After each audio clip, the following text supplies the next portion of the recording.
ನಮ್ಮ ಅಜಯ್ ಸಿಂಗ್ ಮತ್ತು ವಿಜಯ್ ಸಿಂಗ್ರವರು.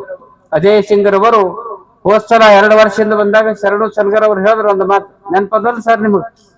ನಾವೇನು ಅಜಯ್ ಸಿಂಗ್ರವರಿಗೆ ಕೇಳುವುದಿಲ್ಲ ಅಂತ ಹೇಳಿದಾಗ ಶರಣು ಸಲ್ಗರ್ ಅವ್ರದ್ದು ಹೇಳಿರು, ಅಪ್ಪೋರೆ ಹೇಳಲಾರ್ದೆ ಮಾಡಂತ ರಾಜಕೀಯ ನಾಯಕರ ಒಂದು ಸರಳ ರೀತಿಯಲ್ಲಿ ನಮ್ಮ ಅಜಯ್ ಸಿಂಗ್ರ ಅವರು ಕೂಡ ಬರ್ತಾರೆ ಅನ್ನುವಂತ ಮಾತನ್ನು ಹೇಳಿದ್ದಾರೆ.